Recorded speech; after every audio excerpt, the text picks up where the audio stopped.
Passive fund வச்சுருக்கிறதே கவர்மெண்ட்லேருந்து வர்றது இல்லை ப்ரைவேட் கம்பெனிஸ் பல்காக இன்வெஸ்ட் பண்ணுறதுக்குன்றது. இப்போ ரீட்டைல் இன்வெஸ்டர் இந்த ஆக்டிவ் ஃபண்டு பாசிவ் ஃபண்டுக்கு போகலாமா இல்லை ஈக்விட்டி டெட்டுன்னு போயிடுறது எது பெஸ்ட்டாக இருக்குங்க சார்? நிறைய மக்கள் என்ன நினைக்கிறாங்க, நான் பாசிவ் ஃபண்டில் இடிஎஃப்ல போட்டுட்டேன்னா எனக்கு லாஸே ஆகாதுன்னு நினைக்கிறாங்க. அப்படி ஒரு மித் இருக்குது. பட் அதுக்கு 100% ரிஸ்க் இருக்குது பாசிவ் ஃபண்டுக்கும் உங்களுக்கு இடிஎஃப்க்குமே. இந்த 10 ரிசர்ச் அனலிஸ்ட்டும் ஃபீட் பண்ணுவாங்க. அப்புறம் அதை ஃபண்ட் மேனேஜர் அதிலேருந்து சூஸ் பண்ணி எந்த ஸ்டாக்கை வாங்கணும், எந்த இண்டஸ்ட்ரி நல்லா இருக்கும், இதை வாங்கின அவங்களுடைய ஃபண்ட் மேனேஜருடைய எய்ம் என்னென்னா பாசிவ் ஃபண்டை விட அதிகமான வருமானத்தை தர வேண்டும்.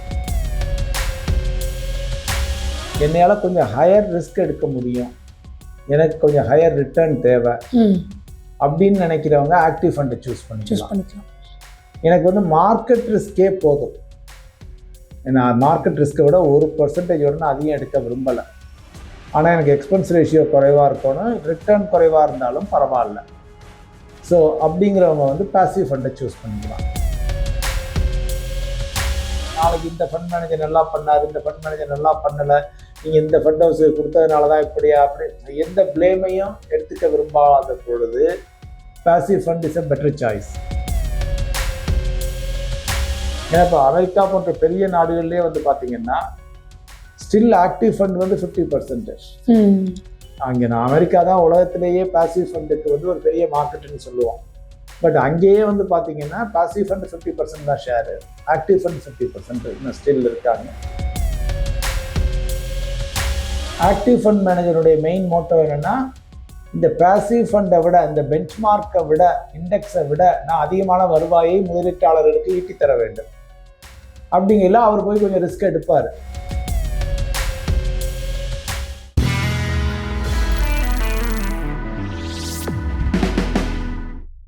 சார் வணக்கம். வணக்கம் சார். இன்னைக்கு மியூச்சுவல் ஃபண்டில் இன்வெஸ்ட் பண்ணுறது அப்படிங்கிறது மேக்ஸிமம் பீப்புளுக்கான விஷயங்களாக இருக்குது.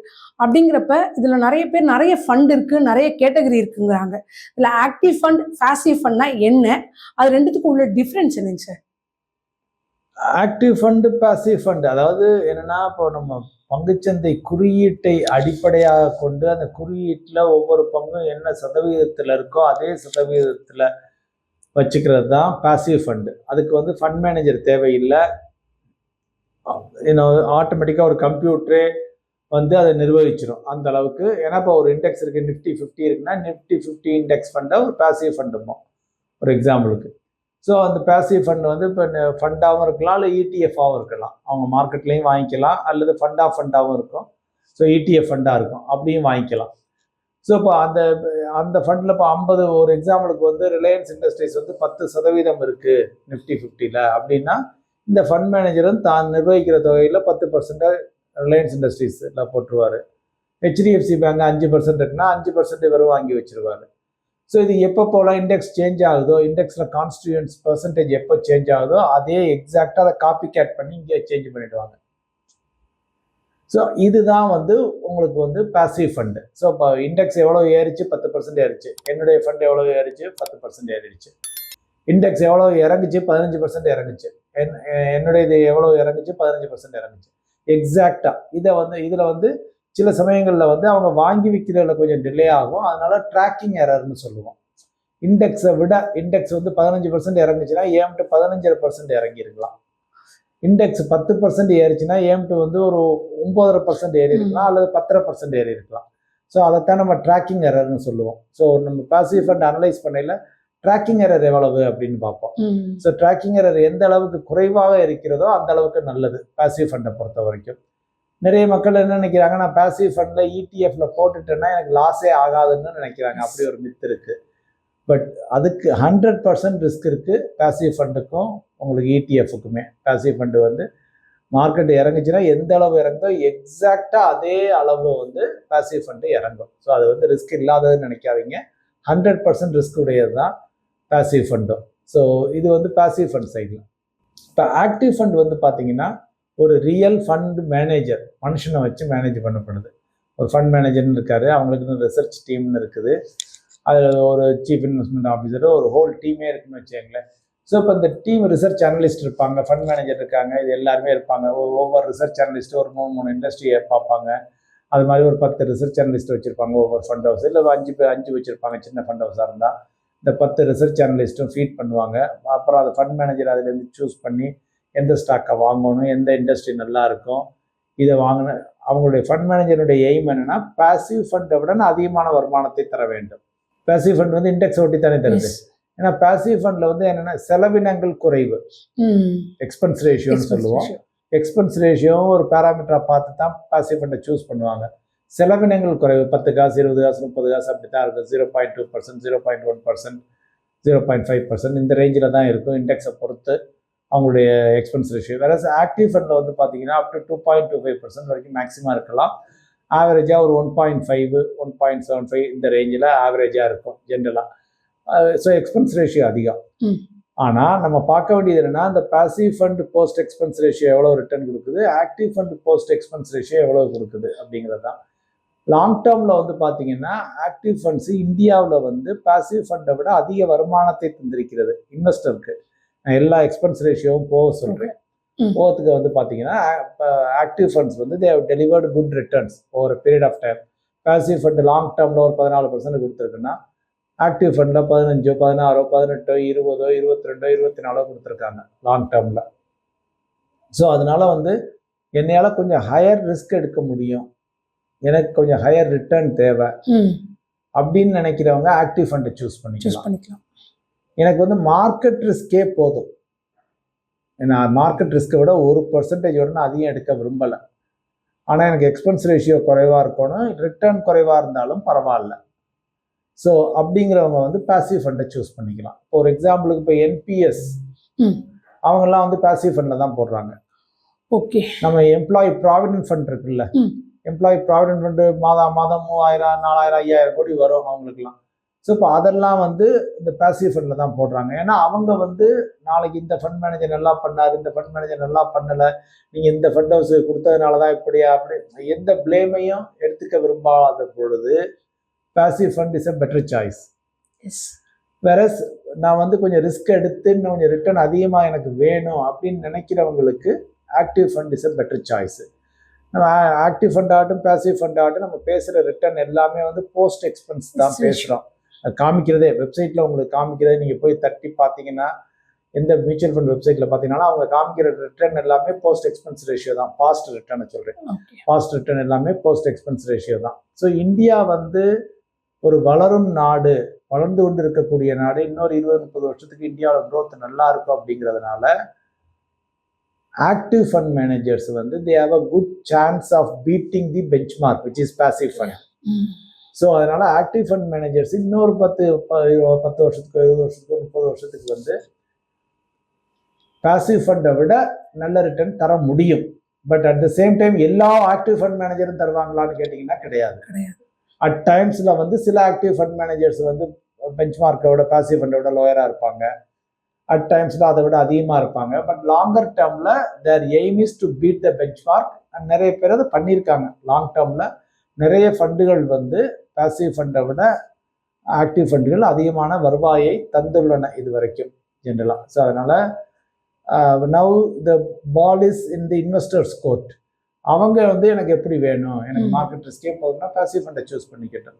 ஏன்னா இப்போ அமெரிக்கா போன்ற பெரிய நாடுகள்லேயே வந்து பார்த்தீங்கன்னா ஸ்டில் ஆக்டிவ் ஃபண்ட் வந்து 50%. அங்கே நான் அமெரிக்கா தான் உலகத்திலேயே பாசிவ் ஃபண்டுக்கு வந்து ஒரு பெரிய மார்க்கெட்டுன்னு சொல்லுவோம். பட் அங்கேயே வந்து பார்த்தீங்கன்னா பாசிவ் ஃபண்ட் 50% தான் ஷேரு, ஆக்டிவ் ஃபண்ட் 50% இன்னும் ஸ்டில் இருக்காங்க. ஸோ அந்த எந்த ஸ்கூல் ஆஃப் தாட்லேருந்து வர்றீங்க அப்படிங்கிறத பொறுத்து நீங்கள் ஃபண்டை சூஸ் பண்ணிக்கணும். ப்ளஸ் உங்களுடைய ரிஸ்க் ப்ரொஃபைலு, ஆசைகள், அதையெல்லாம் வச்சு சூஸ் பண்ணிக்கணும். சார், இப்போ வந்து ஆக்டிவ் ஃபண்ட் பாசிவ் ஃபண்ட் பற்றி தெளிவாக சொன்னீங்க.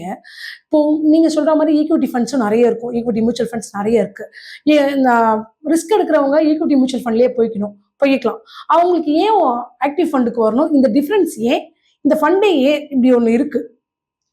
சரி, ஆக்டிவ் ஃபண்டு பாசிவ் ஃபண்டு எல்லாமே வந்து இப்போ பாசிவ் ஃபண்டு டெட்லையும் இருக்குது, ஈக்விட்டிலையும் இருக்குது. ஆக்டிவ் ஃபண்டு டெட்லையும் இருக்குது, ஈக்விட்டிலையும் இருக்குது. இப்போ ஆக்டிவ் ஃபண்டு வந்து என்னென்னா இப்போ மக்கள் வந்து சரி லைக் எனக்கு அதிக ரிட்டர்ன் வேணுங்கிறவங்க ஆக்டிவ் ஃபண்டுக்கு வர்றாங்க. கொஞ்சம் அதிகமாக வேணும், இண்டெக்ஸை விட எனக்கு அதிகமாக வேணும். இண்டெக்ஸ் கொடுக்கறது, இண்டெக்ஸை ஒட்டி தர்றது தான் பாசிவ் ஃபண்டு. இண்டெக்ஸ் ஏன்னா காப்பி கேட் பண்ணுறாங்க, Yes. அதை ஒட்டி எக்ஸாக்டாக கொஞ்சம் வித்தியாசம் இருக்கும், அவ்வளோதானே தவிர எக்ஸாக்டாக அதான் கொடுக்க அவங்க முனைகிறார்கள். அதுதான் அவங்களுடைய மோட்டோவே வந்து, பாசிவ் ஃபண்டினுடைய மோட்டோவே வந்து பெஞ்ச்மார்க் என்ன கொடுக்குதோ அதை நான் எக்ஸாக்டாக கொடுத்துடணும் அப்படிங்கிறது தான். ஆக்டிவ் ஃபண்ட் மேனேஜருடைய மெயின் மோட்டோ என்னென்னா, இந்த பாசிவ் ஃபண்டை விட, இந்த பெஞ்ச்மார்க்கை விட, இண்டெக்ஸை விட நான் அதிகமான வருவாயை முதலீட்டாளர்களுக்கு ஈட்டித்தர வேண்டும். அப்படிங்கல அவர் போய் கொஞ்சம் ரிஸ்க் எடுப்பார், கொஞ்சம் ஒரு அலோகேஷனை கொஞ்சம் ஹையர் அலோகேஷன் பண்ணுவார், ஒரு ஸ்டாக்ல கொஞ்சம் ஏற்றுவார், இன்னொரு ஸ்டாக்ல இறக்குவார், ஒரு செக்டார்ல கொஞ்சம் அதிகமாக வச்சுக்குவார், இன்னொரு செக்டார்ல கொஞ்சம் குறைவாக வச்சுக்குவார்.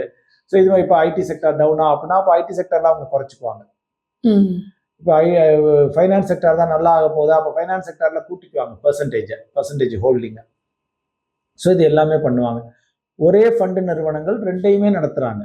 ஏன் வச்சிருக்காங்க அப்படின்னு வந்து பார்த்தீங்கன்னா, இப்போ என்பிஎஸ் வர்றாங்க, இந்த ஃபண்ட் ஹவுஸில் வர்றாங்கன்னா அவங்க பாசிவ் ஃபண்டில் தான் போடுவாங்க, அல்லது இபிஎஃப்ஓ வர்றாங்கன்னா அந்த பாசிவ் ஃபண்டில் தான் போடுவாங்க, அல்லது வேற தனியார் பிஎஃப்ஐலாம் நிர்வகிக்கிறாங்க, அல்லது தனி நிறுவனங்கள்லாம் பிஎஃப் ட்ரஸ்ட்லாம் வச்சுருக்காங்கல்ல, இப்போ அவங்கெல்லாம் வரையில நான் இண்டெக்ஸ் ஃபண்டில் போய்க்கிறோம்பாங்க. ஒரு எக்ஸாம்பிளுக்கு சொல்ல வரேன். அது இல்லை, இண்டிவிஜுவல் இன்வெஸ்டர் வந்து நான் பாசிவ் ஃபண்டை தான் பிலீவ் பண்ணுறேன், எனக்கு அதுதான் வேணும், எனக்கு ஆக்டிவ் ஃபண்டே வேண்டாம், ஆக்டிவ் ஃபண்டு சில சமயத்தில் பெஞ்ச் மார்க்கோட கூட இருக்கும், கொஞ்சம் குறைச்சிருக்கும், எனக்கு எக்ஸ்ட்ரா ரிஸ்க்லாம் வேண்டாப்பா, மார்க்கெட் தர்றதே எனக்கு தந்தால் போதும், அது எப்படியை விட எனக்கு அது அதிகமாக கிடைச்சிடும் அப்படிங்கிற நான் அதிலே போய்க்கிறேன்.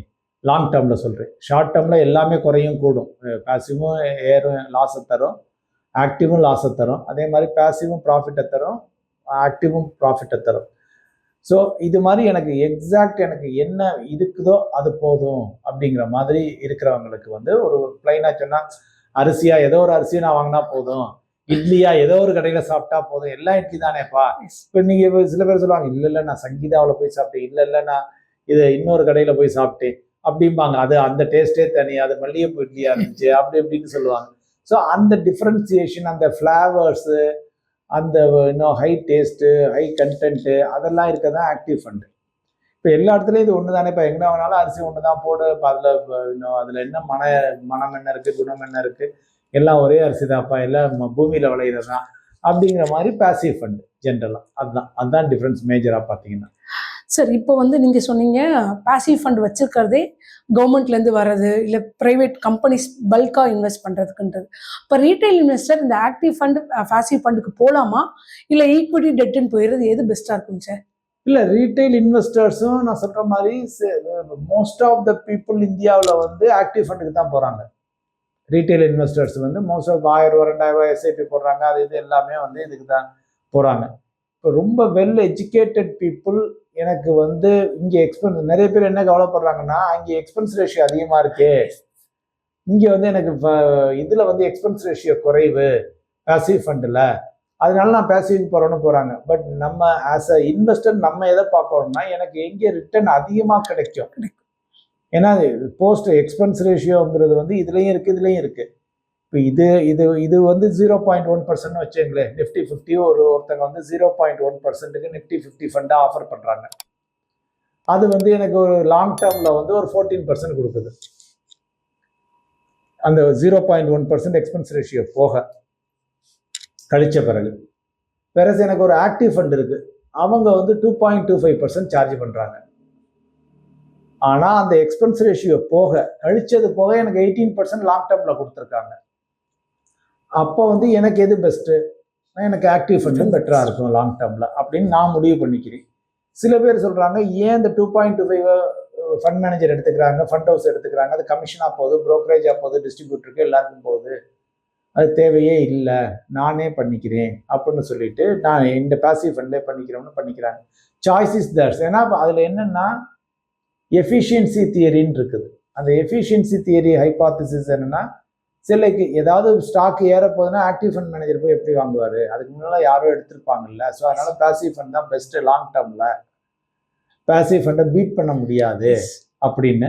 பட் ஆனால் இந்தியா வளர்ந்து கொண்டு இருக்கக்கூடிய நாடு அப்படிங்கிறதுனால இன்னமுமே வந்து ஆக்டிவ் ஃபண்ட் மேனேஜர்ஸ் வந்து they can give more returns than passive funds.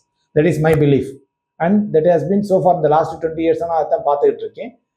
Shorter பீரியடில் ஆக்டிவ் ஃபண்ட் டவுனாக போகும், I do agree. But long பீரியடில் நீங்கள் எடுத்து பாருங்கள், ஜென்ரலாக ஒரு large and mid cap fund, large cap fund, multi cap fund, பல ஃபண்டுகள், small cap fund, mid cap fund எல்லாமே வந்து இந்த பெஞ்ச் மார்க்கோட நல்ல ரிட்டர்ன்ஸ் லாங் டேர்மில் கொடுத்துருக்குன்ற இன் ஜென்ரல். ஓகேங்க சார், கேட்ட எல்லா கொஸ்டினுக்கும் ரொம்ப தெளிவாகவும் புரியாமல் பேசுனீங்க. ரொம்ப நன்றிங்க சார். நன்றி.